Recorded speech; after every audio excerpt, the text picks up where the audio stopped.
The forest goddess and hunter.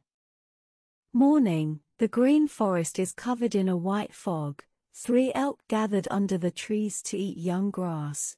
In the distance there is a hunter hiding in the bushes with a bow and arrow aimed at them. Whoosh! The first arrow hit an elk. The other 2 elk fled for their lives quickly. The hunter quickly shot another arrow, hit another elk.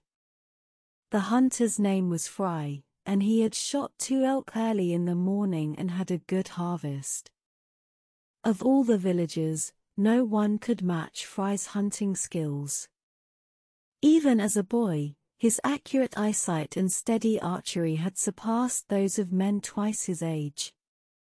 Later, Frey could even shoot down a flying bird at 100 paces, and the traps he set always caught the most agile hares, which he could sell for a lot of money. Such extraordinary talent made him not worry about food and clothing, and Frey, who was very enthusiastic, would also share his hunting trophies with the old, weak and poor villagers, and was therefore also very popular. Frey lives in a remote village and lives a simple life like other villagers. He usually relies on hunting animals and gathering abundant wild vegetables to make a living. As the population in the village increased, they needed more food and daily necessities, so the forest was overhunted, elk became rare, and rabbits and birds became wary and rare. For some reason, the leaves of the big trees in the forest have withered early, the daisy flower carpet is shrinking day by day, and other flowers such as wild roses and flamingos are becoming increasingly rare. On a crisp autumn day, the forest's bears, foxes, hares, grey wolves, elk, grouse, and water treaders complained to the forest god that the villagers hunted and killed even the youngest animals and cut down trees for furniture and charcoal, making it impossible for them to live in peace. The god was enraged by the villagers' greed and cruelty. The entire forest floor began to tremble, and the crater continued to pour out heat and smoke. The villagers were so scared that they began to hide. The god roared and then clenched his hands into fists, ready to cause further landslides and rockfalls. Suddenly, there was a clear voice in the distance that said to the god of the forest, "Father, the humans don't understand what they're doing wrong, so let me try to teach them. Please don't be angry." A few days later, Frey set out as usual with his hounds to check the traps he had set, and when he came to a birch tree, he suddenly saw standing before him a goddess twice the height of the average man, with abundant hair as white as the winter snow, and eyes that shone like emeralds, and robes as green and sparkling as a river flowing through mossy gardens, and surrounded by great wild beasts. The goddess spoke to him, "Don't be afraid, Frey. I am the goddess of the forest." Frey still stood there, not knowing what to do. The goddess of the forest said to him gently, "Don't be nervous, I've come to tell you, the people of the village have hunted and scavenged too much in the forest, and they don't even let the newborn animals go, and the whole forest is withering away, which has made my father, the great god of the forest, very angry, and he loves you all.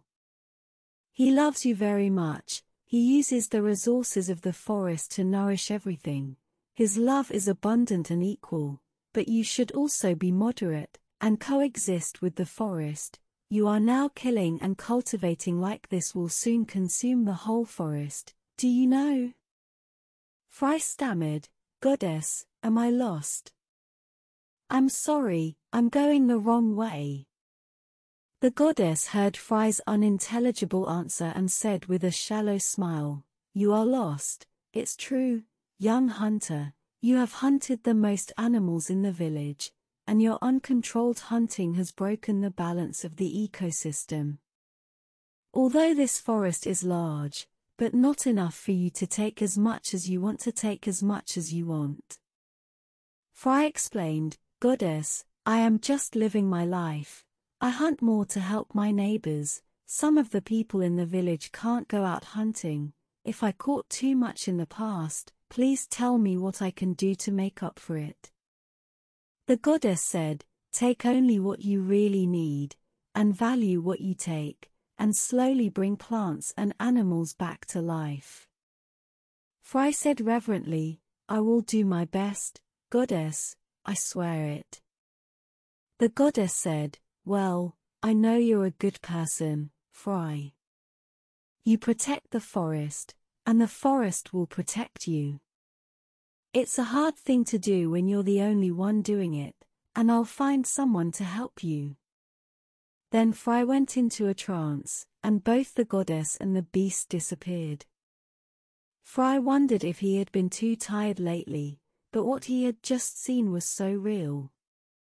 Everyone hunted everywhere to make a living, and the goddess forbade too much hunting, so what would happen to the old people, the children, and the people in the village who had no one to take care of them and who had very little income? I felt very uneasy and went home early. The next day, the late-rising Frey was woken up by a knock on the door.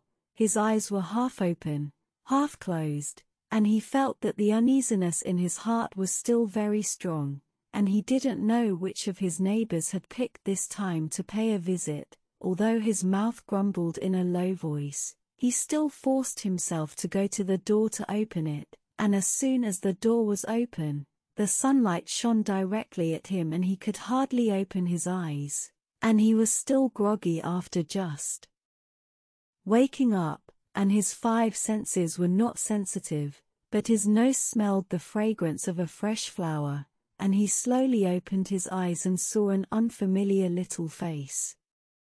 Eyes but saw a strange face. Frey stunned.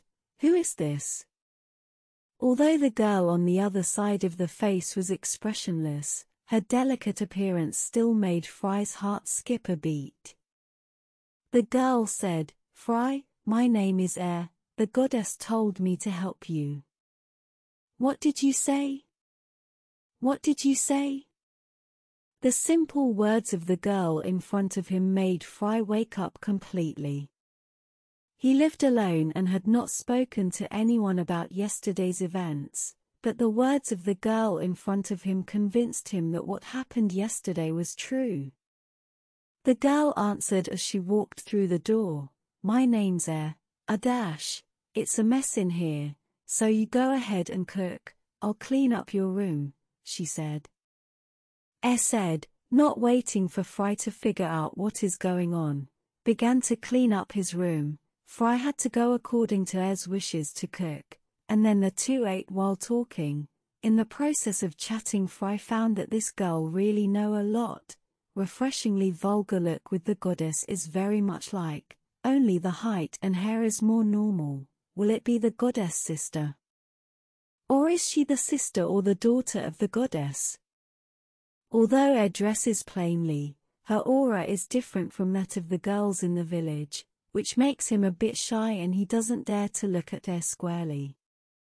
Frey helps Ayla to build a hayloft next door, and lives a very simple life. In particular, Ayla only drinks milk and eats vegetables, and never kills animals, which makes Frey a bit embarrassed, and he has to hide in other people's houses to eat the prey he catches in the future. Fortunately, everyone in the village is familiar with Frey and welcomes him. At first, the villagers were asking how Ayla came to be. Frey had to say that he was a distant relative, but fortunately most of the neighbors were very honest and did not ask any further questions. Occasionally, some gossipy villagers were curious to find out Ayla's true origins, but they often suddenly fell or bit their tongues when they spoke, and anyway, it was just bad luck, and the days went by with no one asking any questions. Most of the people in the village rely on hunting and gathering wild vegetables to make a living. If they don't go out for a day or two, they will soon run out of food, and if they don't have enough food stored up, they will be starving in the winter, so they will not let go of any prey that may be in their hands. As the population increased, the village needed more food, and when the wild vegetables or animals near the village were almost eaten up, they went to farther away places to forage for food, and in the end the food they got became less and less. Ayla looks the same age as Frey, and even does things as neatly as Frey. What surprised the villagers even more was that this girl from nowhere taught them how to grow vegetables around the house.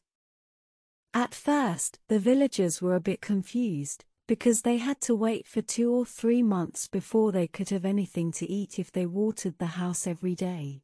But later, when they saw that some of the neighbors didn't need to go far to collect wild vegetables, they started to grow them. Ayla also invented the leaves, peels and leftovers to make fertilizer sprinkled in the vegetable beds so that each vegetable is fat and large. Everyone began to have a steady green vegetables to eat, but also tried to raise chickens in the forest, geese and deer in the yard, so that the chicken lay eggs, eggs lay chickens, big animals lay small animals, so that we do not have to go out hunting every 3 days to have a sufficient source of food. The villagers grew to trust Ayla, who was not only gentle but also had great leadership skills. She taught everyone to catch only the right amount of prey, avoiding catching animals that had not yet grown up, and giving the forest time to recover.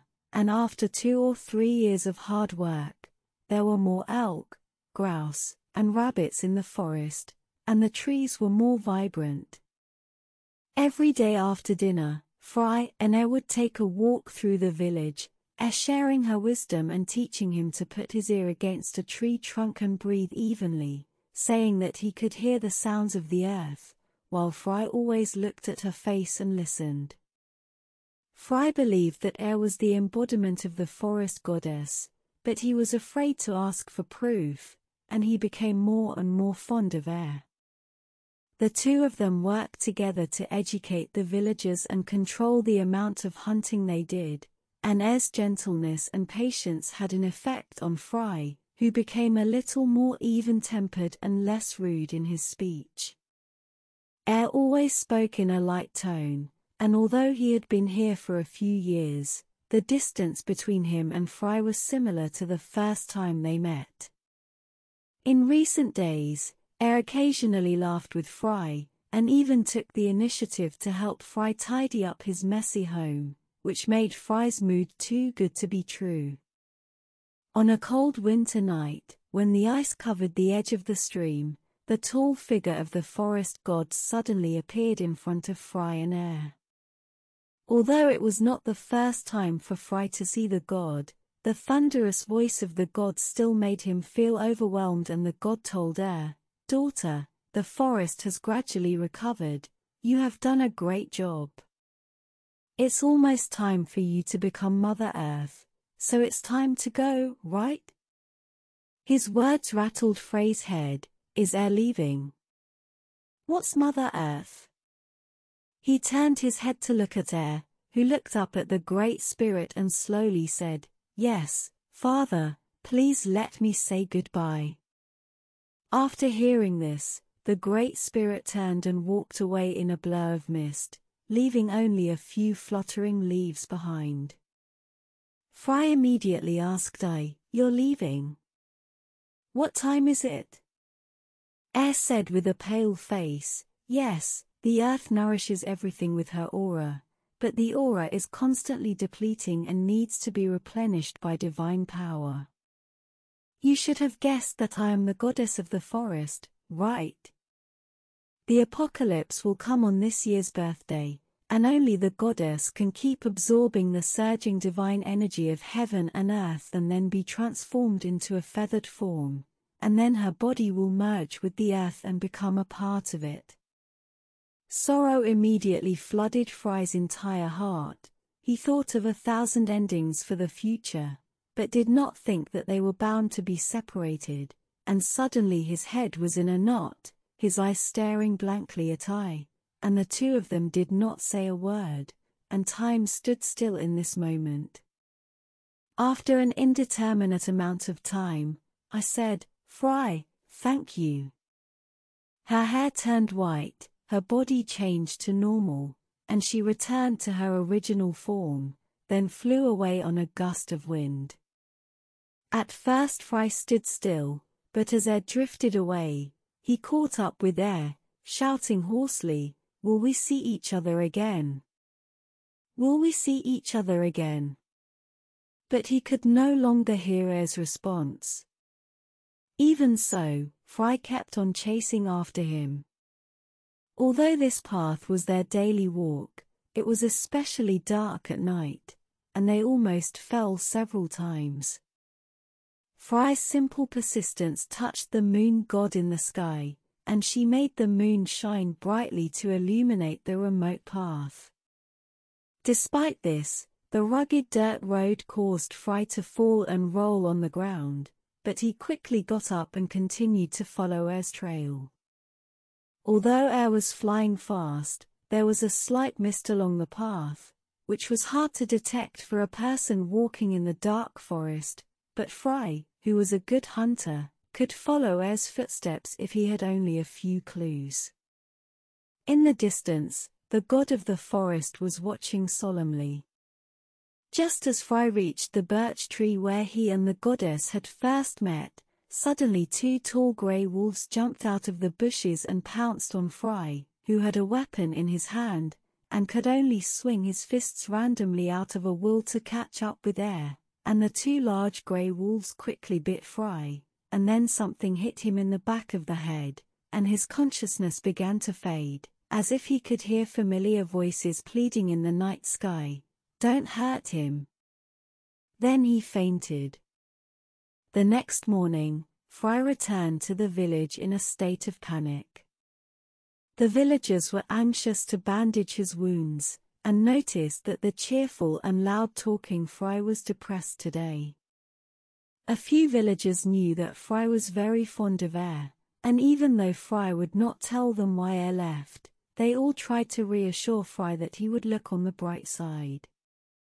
Air never came back, but every day Frey and the villagers still worked hard, planting vegetable gardens and raising chickens and goats, and guarding the forest with all their heart and soul, so that the animals and flowers in the forest flourished as never before. If the children in the village made too much noise, Frey would take them for a walk along the familiar paths, teaching them to listen to the heartbeat of the earth with their ears pressed against the trees, and to settle into nature with their bodies and minds. Whenever Frey thought of air, he would walk deep into the forest to the birch tree where they had first met, sit on the ground, close his eyes and lean against the tree trunk to feel air's scent. The years passed quietly, and the last time the old Frey searched for air in his memories, he thought of the day he had heard in a trance the words "Don't hurt him." A few tears fell from the corners of his smiling mouth, and he passed away. The old hunter faithfully fulfilled the mission of the goddess, and at the same time allowed the forest and the villagers to grow and flourish, and finally gave himself up to nature.